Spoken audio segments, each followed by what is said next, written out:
Yo, what's up mga tropa peeps? Welcome back to my vlog at magandang araw po sa inyong lahat. At nako, heto na nga po ang update dito po sa mga missing sabongero. At talagang itong si Atong Ang ay lalo pong nadidiin dahil nga po sa ito pong Patidongan Brothers ay nag-submit na po ng kanilang affidavit. At mukhang si Atong Ang talaga ang kanilang pinipinpoint na mastermind. Tingin ko hindi na makakawala si Atong Ang sa kaso na ito at lagi-lagi siya talaga ang ituturong mastermind. So ito po yung balita ng bilyonaryo. Pakinggan po natin. May mga boto na naman na na-recover sa Taal Lake kung saan itinapon umano ang missing sabongeros. Samantala, naipasa na ng whistleblower sa kaso o naipasa na ng whistleblower sa kaso ang kanyang affidavit sa Justice Department. Narito ang agenda report ni Joash Balimban live mula sa Quezon City. Joash, anong latest? Oo, Pinky, tama ka nga dyan. Kinumpirma kanina ng legal counsel ng whistleblower na si Julie Dondon Patidongan na nakapagpasa na sila ng kanilang official affidavit nitong nakaraang Biyernes. Kasama doon sa mga ipinasa ay yung mga affidavits din ng kanyang mga kapatid na sina Eliakim at Jose Patidongan. Matatandaan na spotted si Dondon at ang kanyang kapatid na si Eliakim noong nakaraang Biyernes sa DOJ pero tumanggi sila na magpa-interview. The documents are in.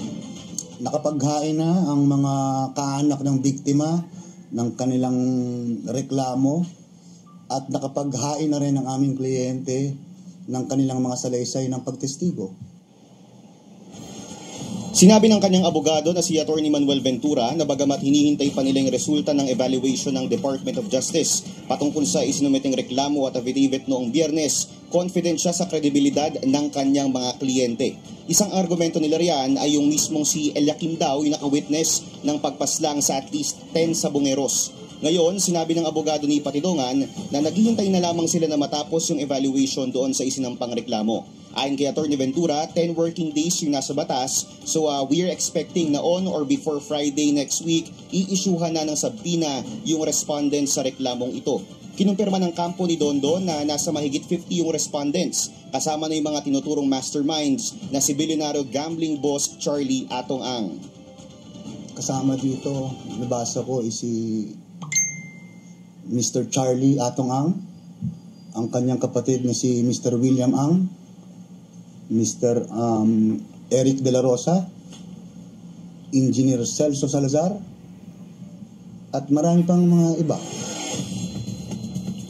Ngayong araw, kinumpirma rin ni DOJ Assistant Secretary Mico Clavano na may bagong muling sako na naglalaman ng human remains na natagpuan sa Taal Lake noong Lunes. Tanong natin lang kasama kaya dyan sa mga kinasuhan ni alias Totoy ng Patidongan Brothers na kasama kaya itong si Gretchen Barreto sa kanilang mga kakasuhan, 'di ba? Kasi mabigat yung mga pahayag ni alias Totoy patungkol kay Gretchen Barreto. May kinalaman daw po ito. So ito yung abangan natin kasi hindi nabanggit yung pangalan ni Gretchen Patuloy yung proseso ng DNA extraction at cross-matching dito sa mga nare-recover na mga buto. Pati na rin yung paghingi ng tulong sa University of the Philippines Anthropology Department at Forensic Pathology Department sa tulong naman ni Dr. Raquel Fortune. Sa kasalukuyan, wala pa rin nagmamatch na DNA sa mga nakuhang buto at sa DNA samples na ibinigay ng mga pamilya. Pero sinabi muli ng legal counsel ni Patidongan na 34 lamang yung lumutang na kaso ng missing sabongeros. Pero nasa mahigit 100 daw ang nadispatcha sa Taal Lake. At sa ngayon, sabi ng DOJ, nasa 20 pa lang na pamilya yung may naibigay na DNA samples. Pinky, kanina umaga nakapanayam din natin si NAPOLCOM Commissioner Rafael Calinisan at sinabi niya na may at least isang active na police general na kasulukuyan ay iniimbestigahan din. Wala pa tayong information patungkol dito at yung kampo ni Patidongan kanina, tumanggi rin sila na ibigay yung impormasyon na hawak nila patungkol nga dito sa sinasabing involvement ng isang active na general. Pero ayon sa... Ayan alam nyo, nung mabanggit po yung merong isang active na general, hindi po retired, active. Syempre, tayo ay kumbaga parang nakikita natin ng mga nakaraang panahon, nakaraang buwan, nakaraang mga linggo, meron pong tumutulay o merong nagme-medal, merong nag-i-interfere na mga matataas daw po na opisyal ng PNP dito po sa investigasyon ng missing Sabongero. At nakita din natin na napapanood natin na meron pong mga nagsasalita from the camp of Atong Ang na parang iniiba nila yung naratibo at ang kanila nga pong sinasabi ay si alias Totoy ang siyang mastermind dito. Ngayon, kapag po ganyan na merong involved na general, di ba? Ibig sabihin, itong general na ito, panahon pa ni Digong, di ba? Nandiyan na yan. Kumbaga, nagseservisyo na yan. Baka nung mga panahon ni Digong, baka yan major pa lang, di ba? Baka hindi pa mataas ang rango. Ngayon po, na general ito, general hindi po binanggit kung brigadier general, kung major general, di ba? Pero pag sinabi kasing general, talagang mataas na rango niyan at meron po talagang yan, kumbaga impluwensya. Sana lang talaga ay hindi po maapektuhan nitong sinutukoy na general na ito yung investigasyon patungkol po dito sa mga nawawalang sabongero dahil nga po kapag meron general na nag-interfere, umiepal o nakikigulo, nakikisali sa investigasyon, napaka makapangyarihan po talaga ng mastermind dito dahil general ang kanyang hawak, di ba? General ang kanyang kumbaga nagiging tauhan. Di ba po? Kaya imposible na ang isang katulad ni alias Totoy ay maging mastermind. Dahil paano magiging mastermind ang isang alias Totoy na hindi naman ganun ng kumbaga kayamanan at kapangyarihan at koneksyon, tapos merong general na involved. Diba? Kaya po, dito sa pangyayari na ito, hindi nakapanipaniwala ang sinasabi ng kampo ni Atong Ang na merong general na involved. Paano may impluwensya ni alias Totoy ang isang general? Si alias Totoy hindi naman ganun kayaman. Diba? Kaya po dito sa issue na ito, ibig sabihin mas mayaman kay alias Totoy ang kanilang sinasabing mastermind. Kung titignan natin itong mastermind na ito na tinutukoy, diba, sino ba ang meron lamang kapangyarihan na humawak o kumbaga magbayad sa mga ganyang katataas na ranggo? Diba, alam natin na mga milyonary at mga bilyonary lamang ang makakagawa niyan. Kanyang legal counsel, malapit na raw na mailahad yung mga pangalan ng mga respondents na nadadamay dito sa missing Sabongeros. Oras na maidocket na kaso itong isinampang reklamo noong Biyernes. Pinky. So Joash, for the first time, nagsalita na rin yung legal counsel ni Patidongan. Meron ba siyang sagot doon naman sa legal counsel ni Atong Ang na si Attorney Villarreal na kamakailan lang ay itinuro ang kanyang kliyente bilang ang totoong mastermind? Siyempre, Pinky, sinagot niya yan kanina at sinabi niya na imposible raw na maging mastermind yung kanyang kliyente na si Don Patidongan. Bukod pa dyan, ang buwelta niya doon sa kanyang, umaga doon kay Attorney Villarreal, ay ina-affirm niya yung sinabi ng kanyang kliyente na ang tunay raw na mastermind ay si Mr. Charlie Atong Ang. Pinky. Kamusta naman daw si Don? Meron ba daw banta sa kanyang buhay mula nang isampa itong affidavit? Pinky, yan nga yung binanggit kanina sa amin ni Don at kahapon daw, kagabi, meron daw umaaligid-aligid sa kanyang lugar na pinagsistayan na isang sasakyan. Pinatrace niya raw yung plate number nitong umaaligid na sasakyan na ito at tila hindi raw nag-match yung plate number doon sa sasakyan na umaaligid. So, ang hinala nila, meron na raw talagang nagtatry na gumapang o at least mangialam dito sa investigation o posible na at least nagbabanta sa kanyang buhay. Pinky. Maraming salamat sa iyo, Joash Malimban. Ayan, nako. Di ba? Alam nyo, nung mga nakaraang panahon, nabanggit din ni Atong Ang na meron daw pong nagbabanta sa kanyang buhay. Actually, merong sinabi na merong shooting incident doon sa bahay niya. Hindi ko alam kung saan yung bahay niya, Marikina yata.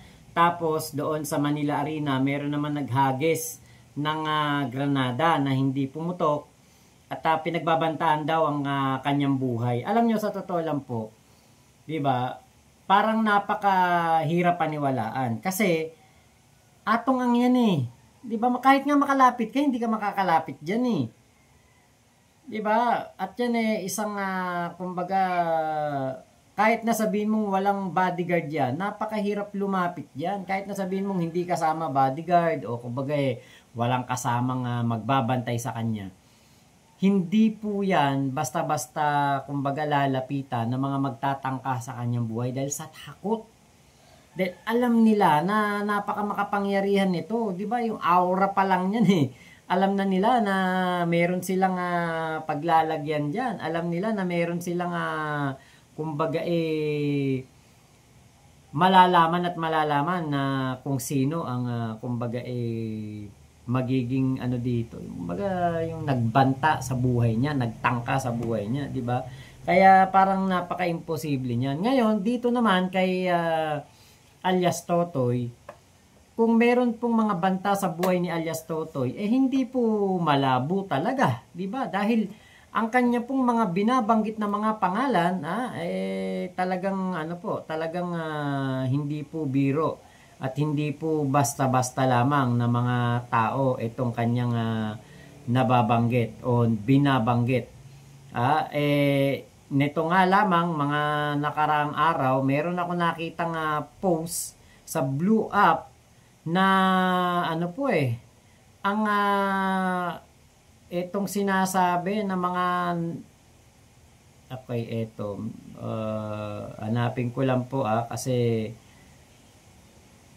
ayan na meron ako nakitang post dyan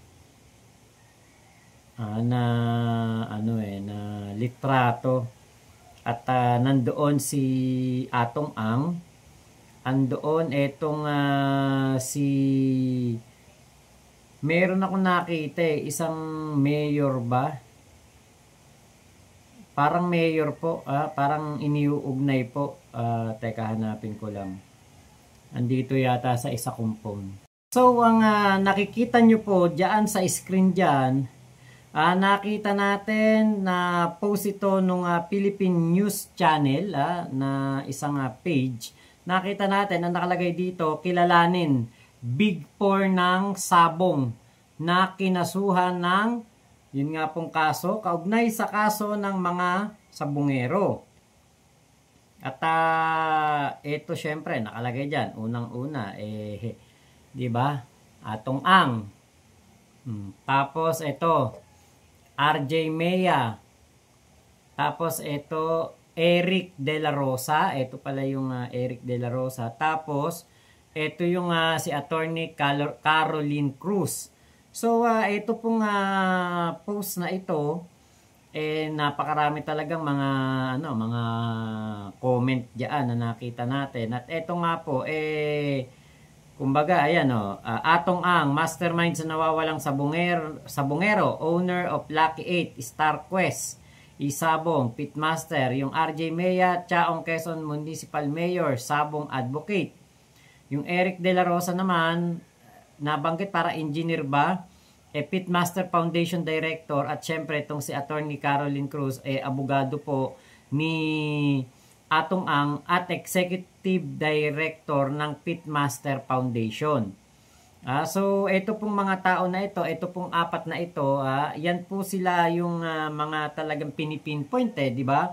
Wala dito si Gretchen Barreto, pero 15 daw po yung kumbaga parang inirereklamo na ng Patidongan Brothers. Ewan natin kung kasama doon si Gretchen Barreto.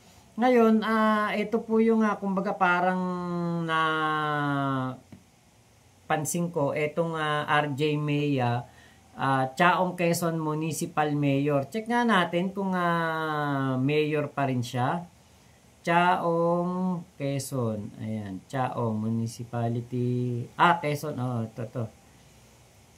Tignan natin kung sino nga ba ang mayor ngayon.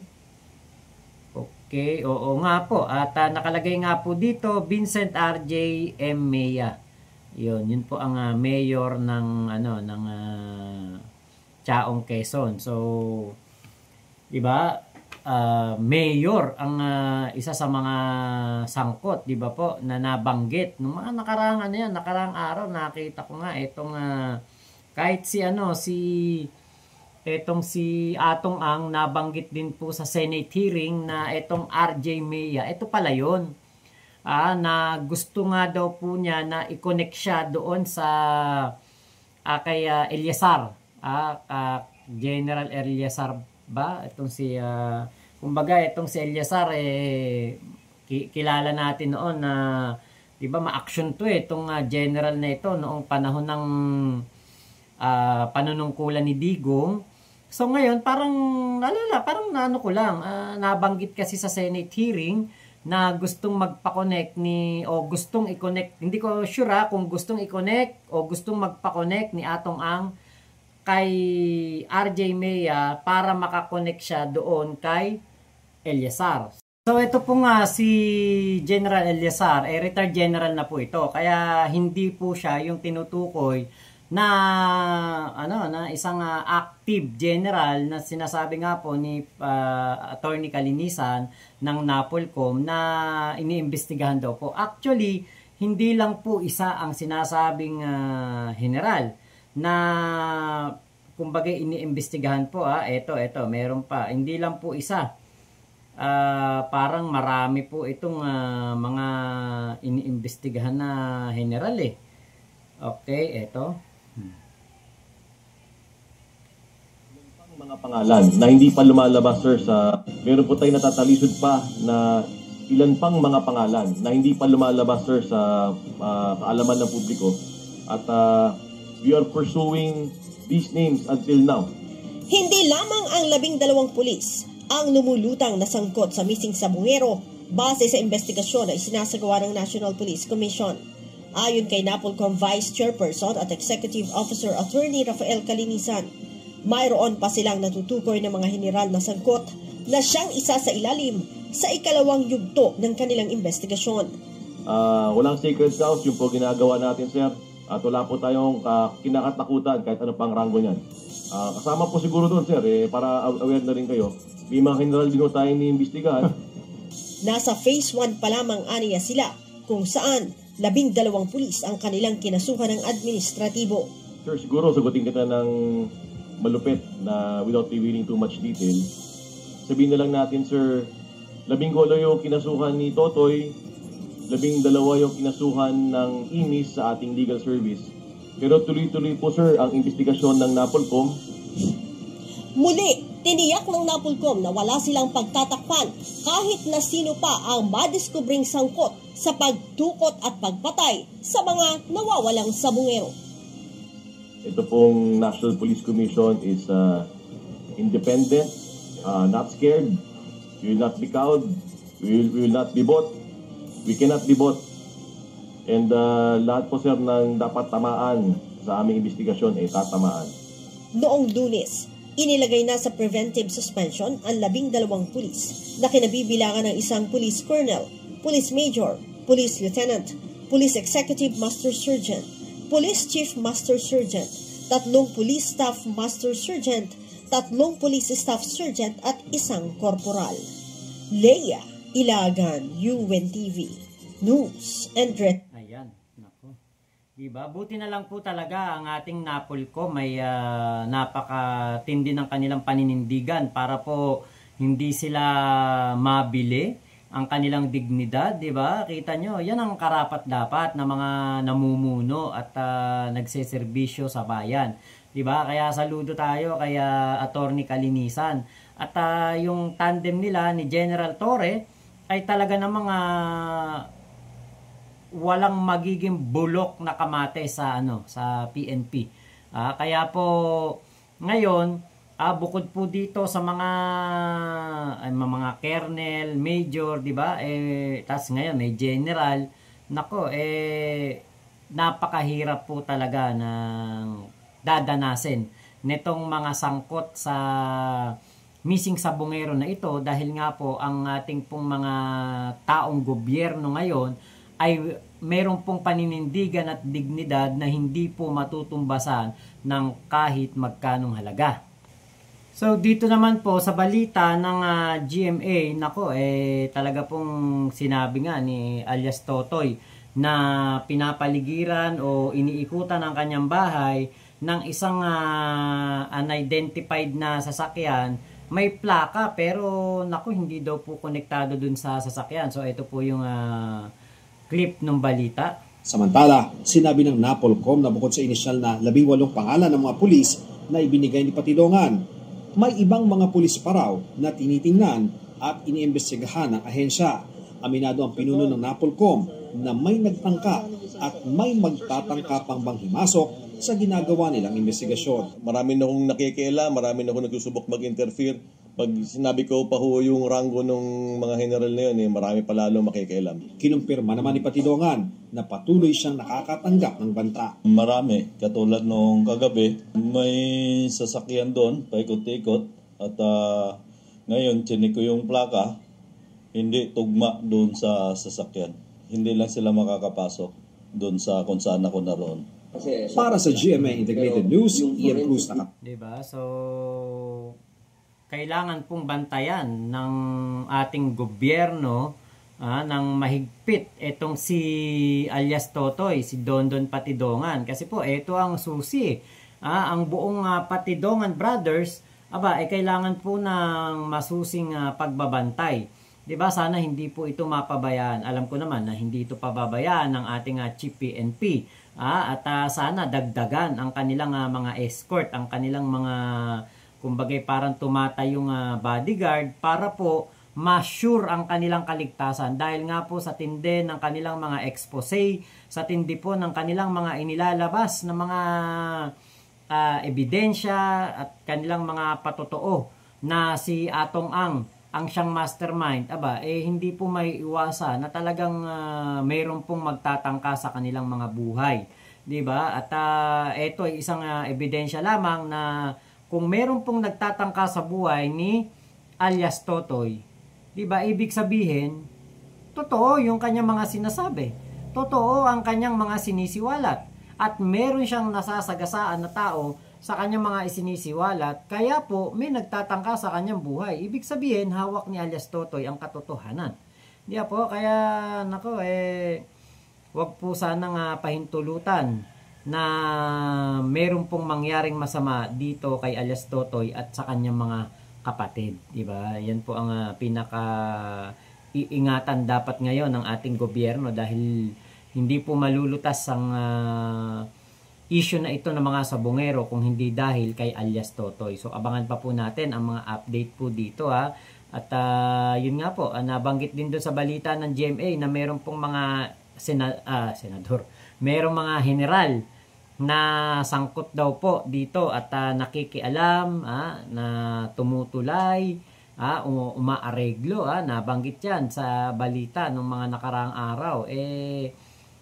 Diba, napakaselan po kasi ang nag-iimbestiga ay DOJ, PNP o baka pati NBI, lahat ng ahensya ng gobyerno ay meron pong ginagawang kilos dito sa missing sabongero. So napakahirap po ng sitwasyon ni alias Totoy na magtiwala din, diba, sa kahit sa mga PNP na nakakausap niya o nakakasalamuhan niya, baka kumbaga parang hindi gaanong, kumbaga parang aloof etong si alias Totoy dahil nga po napakahirap magtiwala dahil kung meron nga pong matataas ang ranggo, high-ranking official ang nakikialam dito po sa investigasyon, di ba, kailangan po talagang mag-ingat ni alias Totoy dahil napakadelikado po talaga.